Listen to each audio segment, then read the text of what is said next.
Hello viewers, এমপিএইচ ওয়াজ এইচডি Riazuddin Bazar, Chattogram. Like, comment, share and subscribe করুন।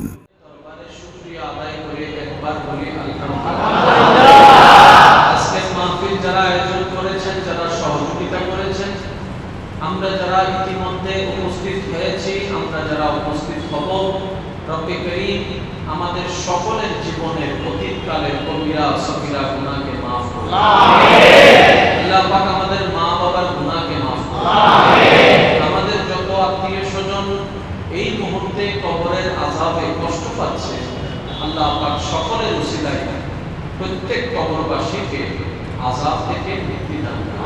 আমিন। সম্মানিত হাজিরিন, মসজিদের ভিতরে যখনই কোনো মাহফিল হয় সেটার একটি আলাদা রূহানিয়ত থাকে, সেটার মধ্যে আলাদা একটা নিয়ামত থাকে, কারণ ঘরটা তো আল্লাহ।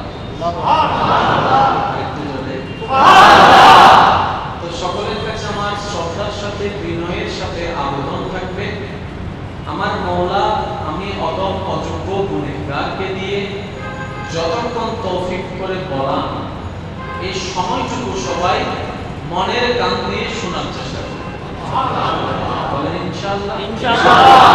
আর আমাকে একটু আওয়াজ দিয়ে সহযোগিতা করতে হবে ইনশাআল্লাহ। যারা যারা রাজি আছেন একবার বলেন মারহাবা। একটু আওয়াজে বলেন মারহাবা। সম্মানিত হাজিরিন, দিন যত সামনের দিকে এগোচ্ছে, কিয়ামত তত সন্নিকট হচ্ছে, যতই কিয়ামত আমাদের নিকটবর্তী হচ্ছে, ততই আমাদের ভিতরে, আমাদের দুনিয়ায় বিভিন্ন রকমের নতুন নতুন ফিতনার আবির্ভাব হচ্ছে। আপনারা শুনলে অবাক হবে, অনেক মুসলিম পরিবারের সন্তান এখন নাস্তিক হয়ে গেছে। একটা জিনিস বুঝবেন, কারা নাস্তিক হয়, হয়তো বেশি বুঝছে না হলে কম বুঝছে। হয়তো বেশি বুঝেছে আর ইসলাম বলেন মধ্যম পন্থা অবলম্বন করো। আমি সকলের কাছে মনোযোগ আকর্ষণ করছি। অনেকেই ধারণা রাখেন স্রষ্টা বলতে কেউ নাই, সবকিছু অটোমেটিক চলে। আমি প্রত্যেক জনের ধারণাকে, মতামতকে শ্রদ্ধা জানাই, কারণ প্রতিটি মানুষের বিবেক জ্ঞান আলাদা, মতামত আলাদা হতে পারে, এখানে কোনো সমস্যা নেই। কিন্তু কথার পরও কিছু কথা থেকে যায়। আমাকে একটু যুবক ভাইয়ের আওয়াজ দিয়ে বলেন, এবার একটু খেয়াল করেন। অনেকের দাবি পৃথিবীর সবকিছু অটোমেটিক চলে, সূর্য অটোমেটিক, চন্দ্র অটোমেটিক, বাতাস অটোমেটিক। ঠিক আছে, আমরা মানলাম সব অটোমেটিক। এবার আমাদের জানার বিষয়, এই সূর্যকে অটো করার জন্য তো একজন কাউকে দরকার আছে, কারণ অটো তো কখনো নিজে থেকে অটো হতে পারে না। অটো চলে মানলাম, কিন্তু অটোটাকে অটো করলো বানালো কে? সূর্যকে অটো বানালো কে? যে পূর্ব দিকে ওঠে, পশ্চিম দিকে অস্ত যায়। চন্দ্রটাকে অটো বানালো কে? নদীর পানিকে অটো বানালো কে? সাগরের পানিকে অটো বানালো কে? বাতাসকে অটো বানালো কে? ওই তুফানের বাতাস আর এখনের বাতাসটা এক নয়? জোরে বলেন না। সিগরের সেই সাগরের অবস্থা, বর্তমান সাগরের অবস্থা তো এক নয়? প্রত্যেকটা জিনিসের পিছনেও কারণ আপনি যদি আপনার জ্ঞান গরিমা দিয়ে গবেষণা করে দেখতে যান, তাহলে দেখতে পাবেন এই অটোর পিছনেও অটো করার জন্য একজন আছে। এই অটো করার জন্য যে অটো করবে তার তো ক্ষমতা সেরকম থাকতে হবে, যেটা সূর্যকে অটো করবে সে সূর্যের চাইতে বেশি ক্ষমতাশীল হতে হবে। অটো করবে তার ক্ষমতা চন্দ্রের চাইতেও বেশি হতে হবে। এবার খুঁজে দেখলাম কে আছে সে? মানব জাতির মধ্যে কাউকে পেলাম না, আলম জাতির মধ্যে কাউকে পেলাম না, ডাক্তারের মধ্যে কাউকে পেলাম না, ইঞ্জিনিয়ারের মধ্যে কাউকে পেলাম না, বিজ্ঞানীদের মধ্যে কাউকে পেলাম না। নাসাই গেল যারা, তারাও বলে আমরা আমাদের পক্ষে সম্ভব নয় সূর্যকে পরিচালনা করা। যখন সারা অত্যাধুনিক পৃথিবী সিলিন্ডার করে ফেললো, সূর্যকে প্রশ্ন রাখলাম, সূর্য তো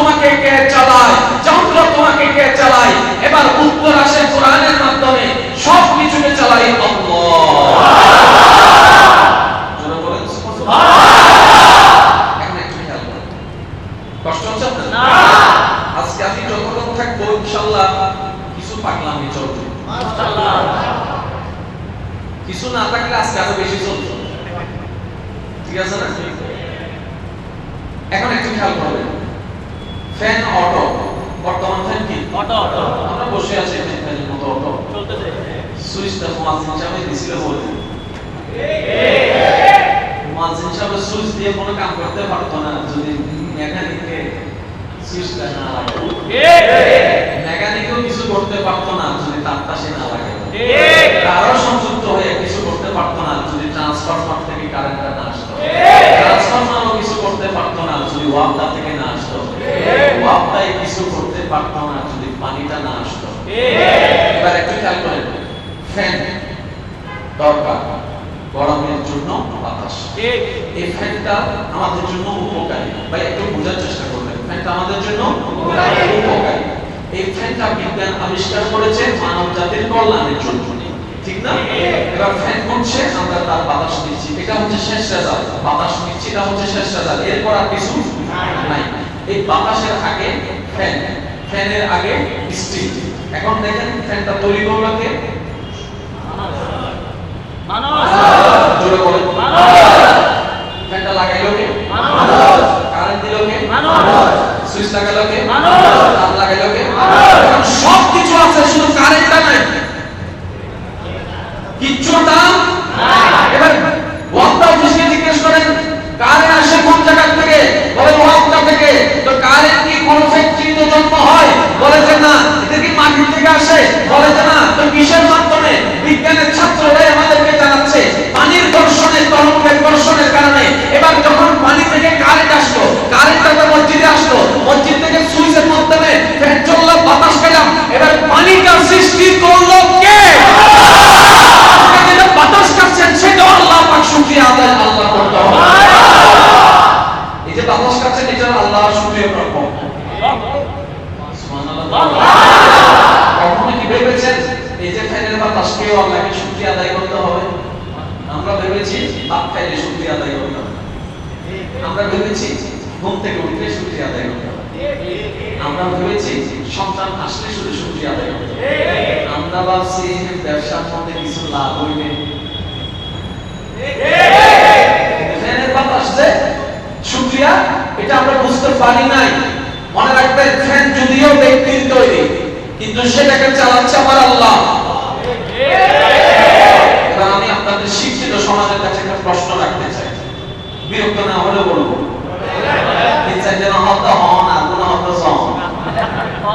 আমার আওয়াজ কি সবাই স্পষ্ট শুনতে পাচ্ছেন? বিশেষ করে যুবক ভাইরা, স্কুল কলেজ ভার্সিটি মাদ্রাসা ভাইরা শুনতে পাচ্ছেন তো সবাই? যুবক ভাইরা গর্জন লাগায় একবার বলেন তো মারহাবা। এবার আমার যুবক ভাইরা আমাকে আওয়াজ দিবেন। পৃথিবীর মধ্যে 4 ভাগ, পৃথিবী 4 ভাগ। 3 ভাগ পানি, 1 ভাগ মাটি, এস্ত, ঠিক না? এই পৃথিবী বড় গভীর বিষয়, বড় ভাবনার বিষয়, বড় মজার বিষয় কি জানেন? এই পৃথিবীকে স্রষ্টা বানালেন মানুষের জন্য। চাঁদের দেশ আল্লাহ বানাইছেন কিন্তু মানুষের জন্য। সূর্যের দেশ আল্লাহ বানাইছেন মানুষ থাকার জন্য নয়। মঙ্গল গ্রহ আল্লাহ বানাইছেন মানুষ থাকার জন্য নয়। কিন্তু পৃথিবী বানালেন আল্লাহ মানুষ থাকার জন্য। আল্লাহ এমন একটা অদ্ভুত এখানে ঘটনা ঘটালেন, সেটা কি? বিজ্ঞান গবেষণা করে দেখলো পৃথিবীর 3 ভাগ পানি, 1 ভাগ তার স্থল।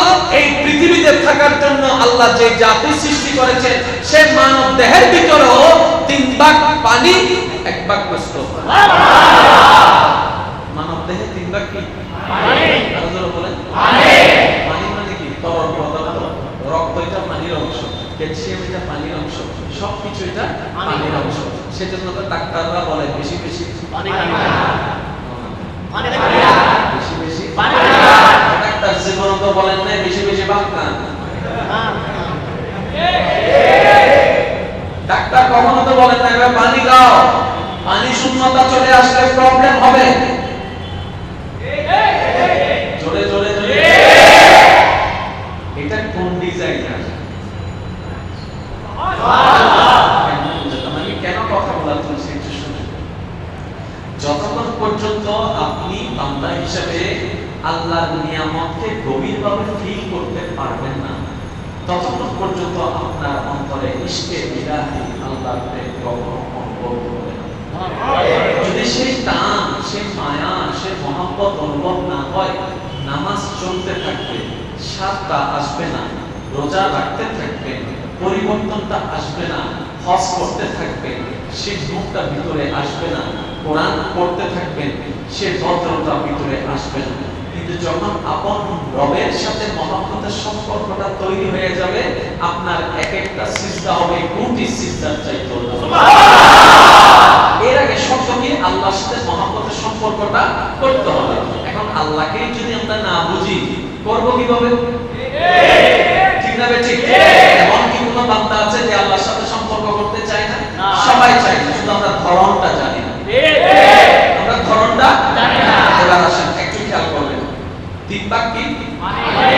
এক ভাগ আল্লাহর কুদরত দেখেন। পানি কি নতুন নতুন সৃষ্টি হয়? না, এটা মনে রাখবেন। পানি যদি প্রত্যেকদিন নতুন নতুন সৃষ্টি হতো, সারা পৃথিবীতে একটা 3 ভাগ পানি, আরো পানি যদি আসতো, তার মানে আল্লাহ পাক সে প্রথম যে পানি দিয়েছেন এখন আপনার আমার পক্ষে 3 জনের সংসার চালাতে কষ্ট হয়ে যায়। এই কথা শুনলে ও কথা শুনে না। এটাকে যার কথা চন্দ্র শুনে, সূর্য শুনে, আসমান শুনে, পাতাল শুনে, গাছ শুনে, বাতাস শুনে, জমিনে শুনে, এই শুনে, সেই শুনে, জিবরাইলে শুনে, মিকাইলে শুনে, ইসরাফিল শুনে, আজরাইলে শুনে, এমন কর্তৃত্বওয়ালা তো পৃথিবীতে কেউ নাই। মনকে প্রশ্ন করুন, যার কথায় 19 20 100 পর্যন্ত আজ পর্যন্ত হয় নাই। আপনার আমার বাপদাদার আমলও সূর্য যে পূর্ব দিকে, এখনো সেই পূর্ব দিকে, শীতকালে যতটাই আমাদের এখনো সেই ততটাই। ব্যাপারটা কি? যখন বান্দা নিয়ন্ত্রণ করে, গভীর মনোযোগ, বান্দা যখন কোনো কিছু হ্যান্ডেল করে, একদিন না একদিন 19 20 হবেই হবে। কিন্তু যখন নিয়ন্ত্রণকারী স্রষ্টা হয়ে যায়, তখন গরমকালে শীত আসে না, শীতকালে গরমকাল আসে না।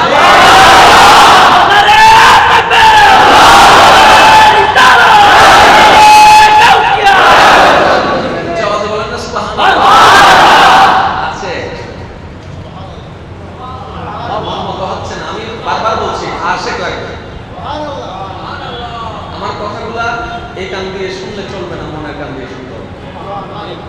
এখানে আজকের জন্য, কিছুক্ষণের জন্য, 20 মিনিটের জন্য মনের কানটা খুলে দেবে। ভুলে যান আপনি কি, ভুলে যান আপনার পরিচয়, ভুলে যান কোথেকে আসছেন, ভুলে যান আপনার গুনার কথা, ভুলে যান সবকিছুর কথা। 5 মিনিটের জন্য নিজেকে একবার বলেন না, আমি মওলার প্রেমের পাগল।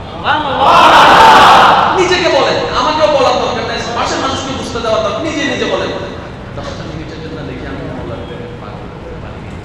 বিশ্বাস করেন ভাই, আপনি শুধু মনে মনে বলবেন যে আমি মওলার প্রেমে পাগল হতে চাই, এরপর থেকেই দেখবেন আপনার মনে একটা আলাদা ফিলিংস আসা শুরু করবে, আলাদা একটা শান্তি আসা শুরু করবে। যে শান্তি খুঁজছেন, শান্তির মার বাড়ি বল, শান্তির মার বাড়ি নাই, সেজন্য টাকার পিছনে শান্তি খুঁজি, টাকা ইনকাম করে শান্তি খুঁজি, ঘর বানাইয়া শান্তি খুঁজি, উত্তর বাড়ি নাই হয়ে গেলে তাই বিয়ে করে শান্তি খুঁজি। কোনো শান্তি নাই। যারা শান্তিতে নাই, যারা আছেন কষ্টে, যারা আছেন ডিপ্রেশনে, যারা আছেন নিজের জীবনের মধ্যে অতিষ্ঠ হয়ে, আপনারা খুঁজছেন সুখ শান্তি, আপনাদের বিবেকের কাছে শুধু আমি একটা প্রশ্ন রাখবো, নিজেকে প্রশ্নটা করবেন কখনো সময় পেলে, নিজেকে প্রশ্ন করবেন, শান্তি দাতার সাথে আমার সম্পর্কটা ঠিক আছে তো? সুখ দাতার সাথে আমার সম্পর্কটা ঠিক আছে তো? নিজেকে প্রশ্ন করবেন, আপনার মনে উত্তর দিবে, তখনই বুঝতে পারবেন আপনার জীবনে কেন সুখ এবং শান্তি নাই। তর্ক করার দরকার, ঝগড়া করার দরকার। এবার আসেন আল্লাহর হিকমত, আল্লাহর কুদরত। বৃষ্টি আসে, বৃষ্টির একটা আলাদা সিজন আছে, বলেন না। আমাদের এখানে আশেপাশে নদী আছে, সবার আশেপাশে কি খাল আছে? সবার আশেপাশে কি নদী আছে? তাদের এখানেও তো পানির দরকার আছে, আছে না নাই? মেনটেনকারী আল্লাহ, যত্নকারী আল্লাহ, জ্ঞানকারী আল্লাহ। এবার আল্লাহ কি করছেন দেখেন, সূর্য মামাকে বললেন, সূর্য জোরে প্রখর তাপ লাগাও, জোরে প্রখর তাপ লাগাও। আল্লাহ তাপটা কোথায় দিব? বলো যে সাগরের উপর ফেলো, সাগরের উপর ফেলো, নদীর উপর ফেলো, সাগরের উপর ফেলো। এবার সূর্য সেখান থেকে যখন তাপটা ফেললো, আপনারাই জানেন, বিজ্ঞান আমাদেরকে জানাচ্ছে, ওই যে 7 রঙের রংধনু যেটাকে আমরা বলি, সেটার মাধ্যমে কি হয়, পানিগুলা, সাগরের লবণযুক্ত পানিগুলাকে আল্লাহ পাক রব্বুল আলামিন সূর্যের তাপের মাধ্যমে জলীয় বাষ্প করে কোন প্রকার মেশিন এবং পাইপ ছাড়া উপরে নিয়ে যাচ্ছে। একটু খেয়াল করবেন, একটু খেয়াল করবেন, আল্লাহ কত যত্নশীল বান্দার প্রতি, একটু খেয়াল করবেন। কোন প্রকার পাইপ ছাড়া নিয়ে যাচ্ছে। এবার যখন সেই পানি জলীয় বাষ্প হয়ে উপরে উঠে গেল, এবার সেই পানি জিজ্ঞেস করে, আমি এখন কি করব? কারণ পানি তো থাকে ট্যাঙ্কে, পানি তো থাকে ট্যাঙ্কে, আকাশে তো কোনো ট্যাঙ্ক নাই, আকাশে কোনো ট্যাঙ্ক নাই। এবার আল্লাহ পাক কি করলেন, সেই জলীয় বাষ্পগুলোকে মেঘে রূপান্তর করলেন। বড় অদ্ভুত বিষয়, সেই মেঘের ভিতর পানি আছে সবাই জানে, সেই ট্যাঙ্কের ভিতর দিয়ে বিমান চলে যায়, তখনও ধাক্কা লাগে নাই ট্যাঙ্কের সাথে। এটা কেমন কুদরতি ট্যাঙ্ক! টনের পর টন পানি মজুদ সেই মেঘের ভিতরে, টনের পর টন পানি মজুদ সেই মেঘের ভিতরে, কিন্তু কোনো ট্যাঙ্ক নাই, কিন্তু কোনো বাক্স নাই, ওখানে কোনো আবদ্ধ করার কিছু নাই। এবার আল্লাহ পাক কি করলেন, সেই পানিকে জলীয় বাষ্প করে ট্যাঙ্ক ছাড়া মজুদ করে ফেললেন মেঘের ভিতরে। এবার মেঘটাকে আল্লাহ পাক রব্বুল আলামিন হুকুম দিলেন, পানিটাকে সংরক্ষণ করো। সংরক্ষণ করার পরে এবার আল্লাহ পাক বললেন, বাতাস, এই মেঘকে অমুক জায়গায় নিয়ে যাও, আমার বান্দাদের পানির দরকার আছে, আমার বান্দাদের পানির দরকার আছে। চট্টগ্রামের পানিকে আল্লাহ পাক রব্বুল আলামিন জলীয় বাষ্প বানিয়ে মেঘ বানিয়ে ওই বরিশালে ফেলে দিচ্ছে, ওই অন্যান্যে ফেলে দিচ্ছে, রাজশাহীতে ফেলে দিচ্ছে, যেখানে পানি আসার ব্যবস্থা নাই। কৃষক বারবার করে বলে, মাওলা, নদী আসবে না, সেচ আসবে না, আমার ক্ষেত করার জন্য পানি দরকার, ফরিয়াদ করতে থাকে। আল্লাহ চট্টগ্রাম থেকে বাতাসের মাধ্যমে মেঘকে ওইখানে পাঠায় তার ফরিয়াদকে কবুল করে। আপনার আল্লাহ আপনাকে এত ভালোবাসে। কার পক্ষে সম্ভব সবকিছু এত পাই পাই মেনটেন করা? বুঝাতে পারি না। কার পক্ষে সম্ভব প্রত্যেকটা কিছুকে এত সূক্ষ্ম সূক্ষ্ম ভাবে খেয়াল রাখা? তাহলে কেউ একজন আছে, কেউ একজন আছে যাদের পক্ষে সম্ভব নয়, তারা তো সামনে। কেউ একজন আছে যে আমাদের চোখের আড়ালে, মনের অনেক কাছে। একটু বুঝবেন, চোখের মনের অনেক কাছে। এবার শিক্ষিত সমাজ আমাকে একটা আওয়াজ দিন, আল্লাহ ইন্নাল্লাহ আলা কুল্লি শাইইন কাদির। কোনো সন্দেহ না, আল্লাহ চাইলে যা মন চায় তা করতে পারে। বলি মাইন্ড করেন না, আল্লাহ যে ক্ষমতা আল্লাহর কাছে আছে, 5 মিনিটের জন্য যদি সেই ক্ষমতা আল্লাহ আমাদেরকে দিত, অবস্থা কি হতো? সত্যি করে বলেন, বুঝেন না আমার? আল্লাহ যে ক্ষমতা, মনে করেন 5টা মিনিটের জন্য শুধু আমাদেরকে দিচ্ছে দরকার 10 মাস বেগুন মরি যা, যে আমি ওইয়ের নদে লেঙ্গ হয়ে যা, যে আর পরীক্ষা নদ আইতে তো সুখান হয়ে যা। শেষ পর্যন্ত দেখতে 2 মিনিটের ভিতরে একদম। এবার বুঝছেন আল্লাহ কেন ক্ষমতা দেয় না? আল্লাহ আমাদেরকে ক্ষমতা দেয় না কেন জানেন? আমরা সেই ক্ষমতার ব্যবহারকারী হই নাই। আল্লাহ বান্দাদের ভিতর তাদেরকে ক্ষমতা দেন যাদের ভিতরে ধৈর্য আছে, সহ্য আছে। আপনিও চাইলে আল্লাহর নিয়ামত পেতে পারেন, শুধু আপনাকে কিছু কাজ করতে হবে। আসুন ফেরা দেখি, যে সিরিয়ালের মোবাইল সারা বিশ্বে সব মোবাইল একই সিরিয়ালের মোবাইল সব, যেমন আইফোন 11 যদি বলেন, আইফোন 11 সারা বিশ্বে, আইফোন 11 বাংলাদেশটাও যেমন মেড ইন চায়না বের হয়ে গেল কিছু নাম থেকে।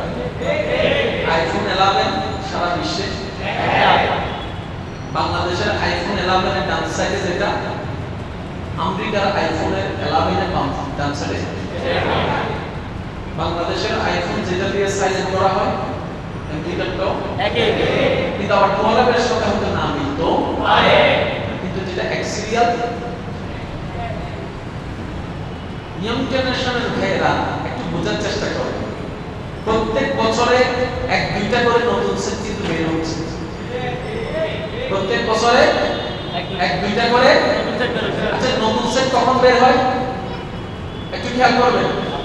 কষ্ট হচ্ছে আপনাদের? না, আমি কিন্তু খুব দ্রুত গতিতে শেষ করব, সেজন্য একটু মনোযোগ। কখন নতুন সেট বের হয়? কোম্পানি কখন নতুন সেট বের হয়?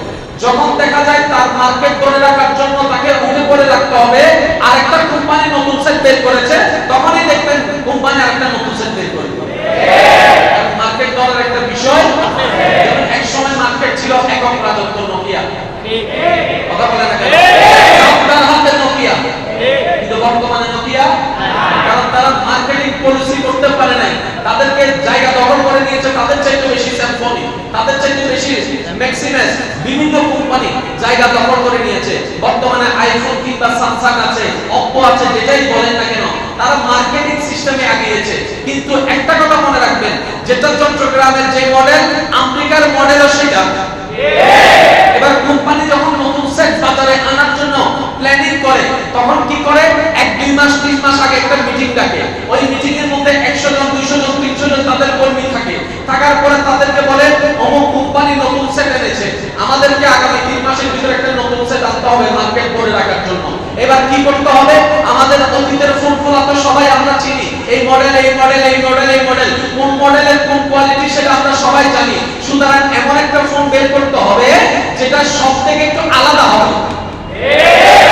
সেজন্য আপনারা দেখবেন আইফোন 11, আইফোন 12 নাম হয়তো ভিন্ন, কিন্তু আহামরি কোনো পার্থক্য নেই। কেন হচ্ছে জানেন? কারণ মানুষ তো পার্থক্য করলে আর কন্ট্রোল করতে পারবে, 19-20 করাতে। হয়তো আইফোন 11 100 জিবি, ওইটাতে গেলে 150 জিবি দিবে, বাস পার্থক্য এতটুকু, নাহলে আর সব কিছু এতটুকু। হয়তো আইফোন 11 টা 5 ইঞ্চি, ওটা হয়তো 8 ইঞ্চি বানাবে, একটু আহামরি পার্থক্য করতে পারবে না। তো তারা নতুন নতুন হালকা 19-20 করে বাজারে ছেড়ে দেয়, আর সবাইকে বলে যে আমরা নতুন সেট লঞ্চ করছি, নতুন সেট লঞ্চ করছি, লরি সরি একটা নামাতে আরো ফলো না অমুক আইফোন 13 এসে কি বলে ইউটিউবে তার কত 1.5 লাখ, ওইও কিনতে কিছুদিন আগে 12 লাখ, আইফোন 12 কিনতে কিছুদিন আগে 1 লাখ দিয়ে অদিবে ব্যাস কত হতো তো 50,000 লস দিয়ে দিবি কত তো লরি চলবে হালকা 19-20 বুঝাতে পারি না মনে আইফোন আলা আমি নামে মামলা দিব। সেজন্য আমি নতুন কোনো সেট কিনি না, কারণ কিনলে 2 দিন পরে দাম কমে যাবে। ঠিক আছে না? আর বাংলা মোবাইল কিনবালা কষ্ট হচ্ছে আপনাদের না? এবার আসেন, যখন কোম্পানি মিটিং ডাকার পর বলে তোমাদেরকে সময় দিলাম 1 মাস, তোমরা তোমাদের মতো করে যার মতো করে ডিজাইন তৈরি করো।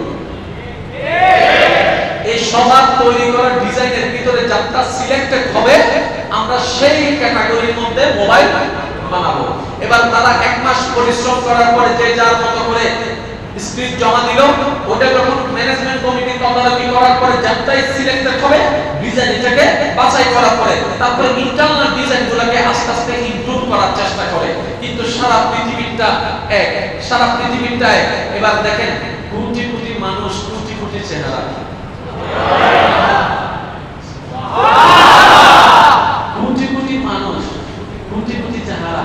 শুধু তাই নাই, জন্মের পরে ছেলের চেহারা দেখে কেউ বলে বাবার মতো হইছে, কেউ বলে নানার মতো হইছে, কেউ বলে খালার মতো হইছে, কেউ বলে মামির মতো হইছে, কেউ বলে না না চাচির মতো হইছে। এক একজনে এক এক বলে, কিন্তু দিন শেষে বলে কারো মতো নয়, কারো মতো নয়, কারো মতো নয়। চট্টগ্রামে শুধু, বাংলাদেশে শুধু ডেইলি যদি প্রতি মিনিটে 10টা সন্তান জন্ম নেই, ঘন্টায় যদি 1000 সন্তান জন্ম নেই, সবগুলোকে এক মেডিকেল রাখলাম। এবার কম্পিউটার দিয়ে যাচাই বাছাই করলাম, চোখ দেখলাম 100 জনের চোখ, একজনের সাথে একজনের মিল নাই, একজনের সাথে একজনের মিল নাই, হাত দেখলাম ফিঙ্গারপ্রিন্ট মিল নাই, চেহারা দেখলাম কারোর সাথে মিল নাই। এবার সন্তানের বাবাকে রাখলাম, বাবার সাথে সন্তানের মিল নাই, মার সাথে মিল নাই, নানির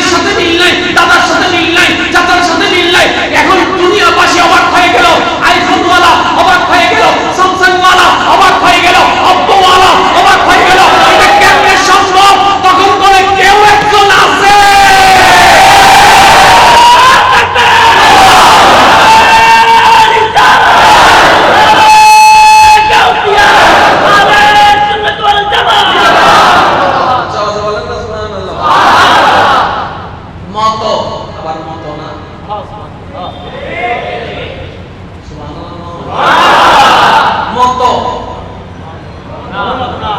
বাচ্চাকে তাই জিজ্ঞেস করে নেই কার মত চাই 10 জন আসো 10 জন বল একজন বলবে যে ইতার দাদা দাদি হতা আমি খুশি গিয়ে সবই বেশ আসো না আর না ঠিক না ঠিক নানারা গোষ্ঠী হতা আরবি বা এসি না নানা নানুইদের বড় যখন সবাই মিলে এক একজন বলতেছে এক একটা দেখতেছে ঝগড়া লেগে যাচ্ছে তখন পিছন থেকে একজন হবে ইল্লাহি হয়লা কি ফইতে কোন সিয়ারা বল নাই সুনিসিল পর্যন্ত সিয়ারা কি হয় আজকে এক রকম লাগে খালি এক রকম এই তো আসল সিয়ারা হল না তেই বেজিয়ান দেরিয়ে সুবহানাল্লাহ প্রত্যেক দিন পাল্টা আছে প্রত্যেক কি আছে আরেকজন বলেন না প্রত্যেক দিন চেঞ্জ হতেই আছে এক সময় গিয়ে স্থির হয়ে যায়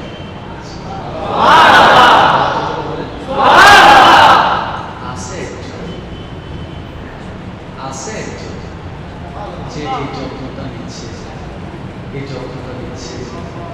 কে ওই আল্লাহর সাথে সম্পর্ক করার জন্যই আমাদের দুনিয়ায় আসা লাগছে আল্লাহর ওয়াস্তে একটু বোঝার চেষ্টা করবেন আপনার দল আলাদা হতে পারে আপনার চিন্তা আলাদা হতে পারে মতের পার্থক্য আলাদা হতে পারে কিন্তু সবাই তো আল্লাহর বলে না এটা নিয়ে তো কারো কোনো দ্বিমত সবাই তো নবী রাহমাতুল্লিল আলামিনের উম্মত এটা তো কোনো দ্বিমত জীবনের সংবিধান আল কোরআন এটা নিয়ে কোনো দ্বিমত সবাই আমাদের নামাজ আছে রোজা আছে হজ আছে 19-20 যত মায়ের পেটের থেকে বের হওয়া দুই ভাই তো দুই রকমের মত থাকতে পারে কিন্তু সেই মতামত থাকা মনে রাখবেন অন্যায় নয় দ্বিমত থাকা অসুবিধার নয় অসুবিধা কখন সেই দ্বিমতের উপর অটল থেকে যখন ঝগড়া করে সমাজ অশান্তি করবে এই অশান্তির কারণে যখন বিতর্কিত আপনার ধর্ম নিয়ে হাসবে তখনই অন্যায় হবে এমন কাজ করা যাবে না এমন ঝগড়া করা যাবে না যেটার কারণে আমার কর্ম দোষের কারণে বিতর্কিত আমার ইসলামের দিকে উল্টোলে কথা বলতে পারে দেখ মুসলমান ঝগড়া করে মসজিদ ভাগাভাগি করে রোজার দিনে ঈদের দিনে তারা ঝগড়া করে এই কথা যেন বলতে না পারে যা থাকবে ভিতরে থাকবে কিন্তু বাহিরটা যেন আমরা পরিষ্কার রাখি আল্লাহ সে তৌফিক দান করুন পরিষ্কার রাখতে রাখতে আল্লাহর কাছে দোয়া করবেন আল্লাহ আমার ভিতরটাও তুমি পরিষ্কার করে দাও পরিষ্কার করে দাও বলেন না আমিন এবার আসেন ইমানদার ভাইরা চেহারা এক একজনের এক এক রকম তাহলে কে একজন আছে বৃষ্টি চলছে কে একজন আছে সূর্য উঠছে ডুবছে কে একজন আছে জোরে আছে চন্দ্র আসছে চন্দ্র যাচ্ছে কে একজন আছে আপনি কাকে বেশি ভালোবাসেন যে আপনাকে বেশি যত্ন ঠিক যে আপনার খোঁজ খবর রাখবে যে আপনার যত্ন নেবে খাইছে কিনা না খাইছে কিনা ঘুমাইছে কিনা এই করছে কিনা যে এই খবরগুলো রাখবে তাকে আপনি বেশি ভালোবাসেন দুনিয়া বিশিষ্টানে ঠিক না যেটাকে বলেন কেয়ারিং সে আমার যে কেয়ার নেয় নিশ্চয় আমাকে অন্তর থেকে অনেক ভালোবাসে জিজ্ঞেস করে যে কেয়ার নেয় উনি তো দিয়ে কেয়ার নিচ্ছে উনি আপনাকে জিজ্ঞেস করলো কি ঘুমাইছো এটা ওনার কেয়ার নেই উনি ঘুম দিয়ে কেয়ার নিয়েছে উনি আপনাকে জিজ্ঞেস করলে খাইছো বাবু খাইছো আর উনি আপনার সেই রিজিকের ব্যবস্থা করে দিয়ে আপনার কেয়ার নেই